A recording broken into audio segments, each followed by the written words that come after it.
Hello everyone, today we will continue chapter number 17. So students, let's start the chapter.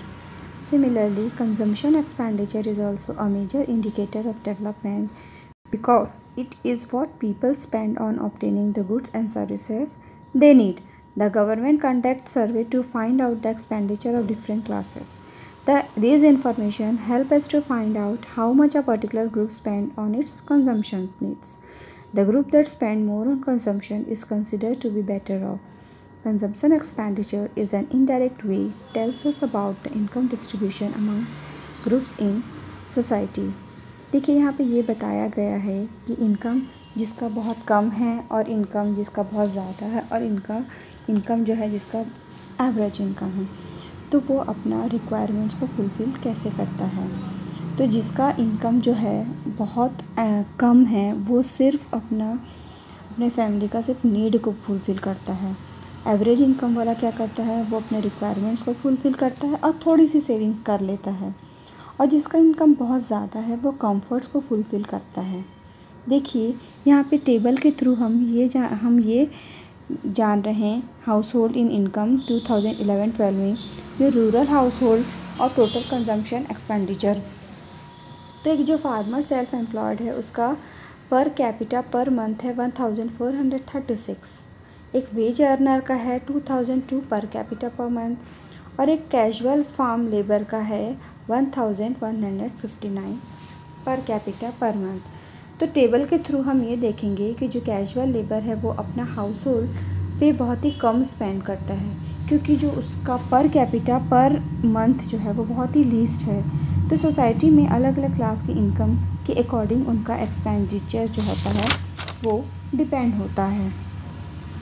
Next topic is other development indicators, education and health. अब देखिए यहाँ पे ये बोल रहा है कि सभी पेरेंट्स अपने चिल्ड्रन पे मनी स्पेंड करते हैं उनको एजुकेट करने के लिए और उनके हेल्थ पे भी प्रॉपर अटेंशन देते हैं, क्योंकि बेटर एजुकेशन और हेल्थ ही हेल्प करता है उनको परफॉर्म करने के लिए डिफरेंट टास्क सक्सेसफुली और बेटर एम्प्लॉयमेंट और अदर इकोनॉमिक अपॉर्चुनिटीज़ उनके चाइल्ड को मिले। तो चाइल्ड जो है वो लेबर को भी सोसाइटी में ख़त्म कर दिया गया है, जिससे कि क्या होगा, हर बच्चे को प्रॉपर एजुकेशन मिले और जिससे सोसाइटी ग्रो करे। तो हर बच्चे को अगर प्रॉपर एजुकेशन मिलेगा तो सोसाइटी क्या करेगा, ग्रो करेगा और सोसाइटी में डेवलपमेंट होगा। एजुकेटेड पर्सन सोसाइटी में जो है एक्सप्लॉयटेशन को रोकने की उनके पास क्या होगी, क्षमता होगी, है ना। वो एजुकेटेड रहेगा तो उसको सही गलत का समझ होगा और हेल्थ सर्विस प्रोवाइड है ना करेगा प्रॉपर। तो इन शॉर्ट एजुकेशन और हेल्थ सर्विस सभी को प्रोवाइड करे जिससे कि सोसाइटी का डेवलपमेंट हो।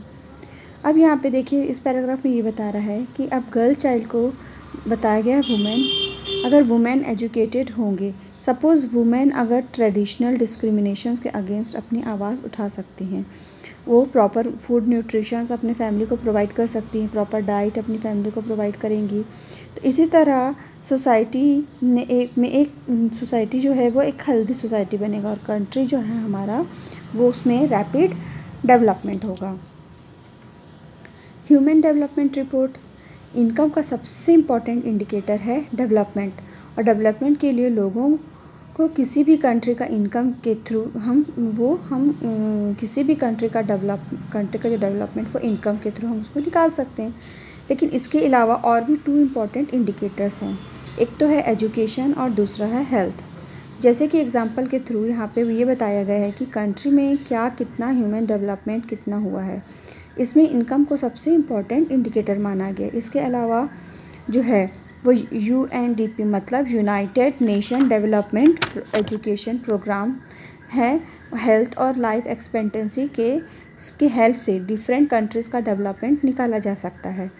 अब देखिए लाइफ एक्सपेक्टेंसी क्या है। लाइफ एक्सपेक्टेंसी वो है कि एक एवरेज जिसमें निकाला जाता है कि कब से कब मेजर होता है। कब से कब मेजर होता है, जब से एक बच्चा बॉर्न होता है से हम निकालते हैं और ये सभी कंट्री के ऑल अराउंड डेवलपमेंट के लिए इम्पॉर्टेंट है।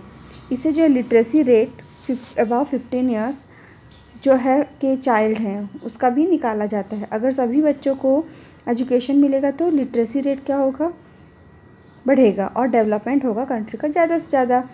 अब देखिए बर्थ से जो 5 इयर्स जो ह्यूमन डेवलपमेंट को बहुत ही इंपॉर्टेंट पीरियड माना गया है, क्योंकि उस समय जो है एक बच्चे का मेंटल डेवलपमेंट बहुत ही स्ट्रॉन्गेस्ट होता है और उस समय बच्चों को प्रॉपर न्यूट्रिशंस मिलेगा तो उसका डेवलपमेंट होगा, और नहीं होगा तो हमारे क्या होगा, अगर बच्चे नहीं होंगे तो बच्चे तो हमारा भविष्य है, उनको प्रॉपर डेवलपमेंट नहीं मिलेगा तो डेवलपमेंट प्रॉपर कंट्री का नहीं होगा। तो इससे प्रॉपर न्यूट्रिशन फैसिलिटी प्रोवाइड होगा तो कंट्री का प्रोग्रेस होगा और कंट्री का डेवलपमेंट होगा, जनरेशन डेवलपमेंट होगा।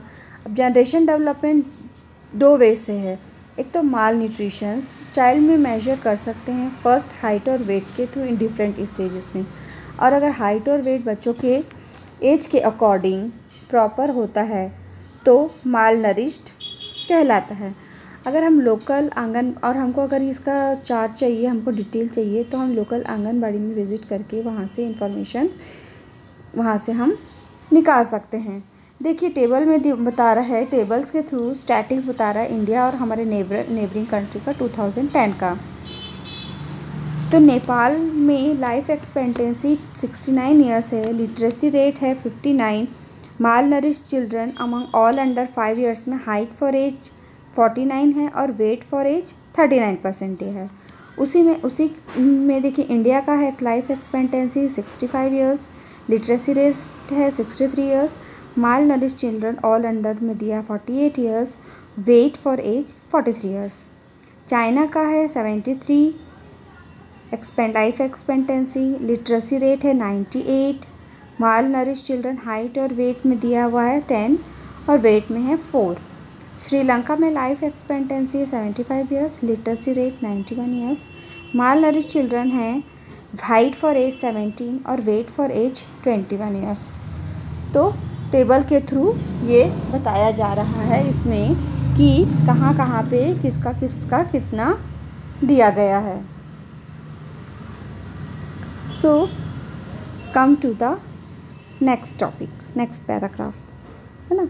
तो हम पर कैपिटा इनकम यूज़ करके डिफरेंट कंट्रीज़ का क्या निकाल सकते हैं, हम इनकम मेजर कर सकते हैं।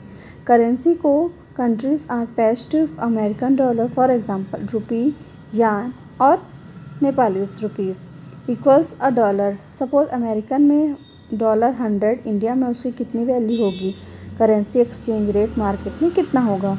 हम डॉलर और रुपीज़ को एक्सचेंज कैसे कंपेयर करेंगे, अगर हम दोनों का मार्केट रेट को survey conduct different countries to find how many goods and services can be bought with a dollar in these countries. देखिए टेबल 75.6 में ये बता रहा है कि इंडिया में पर कैपिटा इनकम $, है 5,497, नेपाल 2,311, श्रीलंका 9,779 और चाइना में 12,547. Now students, come to the next topic, public facilities. Public facilities का मतलब देखिए यहाँ पे ये बता रहा है कि हम अपने पर्सनल इनकम के बेसिस पे नीड और फैसिलिटीज़ को नहीं बाई कर सकते हैं। जैसे हम अपनी इनकम से पोल्यूशन फ्री एटमॉस्फेयर को ख़रीद सकते हैं क्या, नहीं।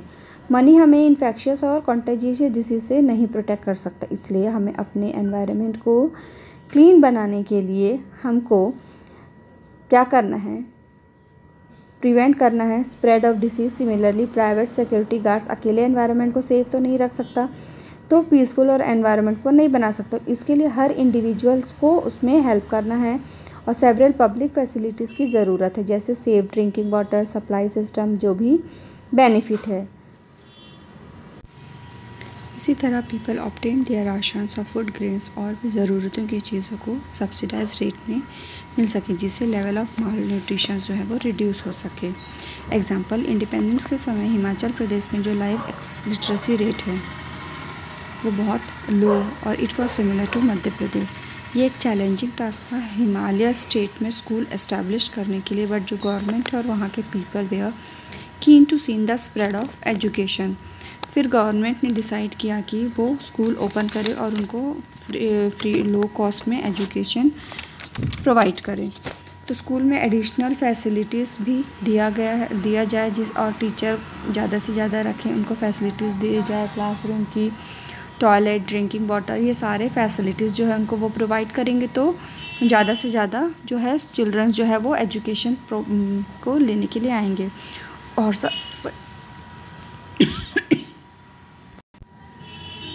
सबसे सरप्राइजिंग ये था कि जो हिमाचल प्रदेश एक स्टूडेंट के पीछे 2005 में खर्च कर रहा था कंपेयर टू इंडियाज़ एवरेज, और इंडिया का उस समय एवरेज था 1049। और स्टेट ने भी गर्ल्स एजुकेशन के लिए एनकरेज किया, और as a result education system in state massive change, infant mortality and girl child mortality भी रिड्यूस्ड हो गया, और इसी तरह स्प्रेड ऑफ एजुकेशन स्टेट में मेजर चेंजेस लाया गया। देखिए यहाँ पे table 17.7 percentage of students who have had 5 और more years of schooling. Girls 1993 में 39% थे, वहीं 2006 में 60% बढ़ गया उनका रेट। बॉयज़ का 1993 में 57% था और 2006 में इंक्रीज़ होके 75% हो गया। So students, in this chapter we try to understand the concept of developments कि society and human development तभी possible है when they score high on norms जैसे income, literacy rate, life expectancy and malnutrition level सही रहेगा तो हमारा country का development होगा।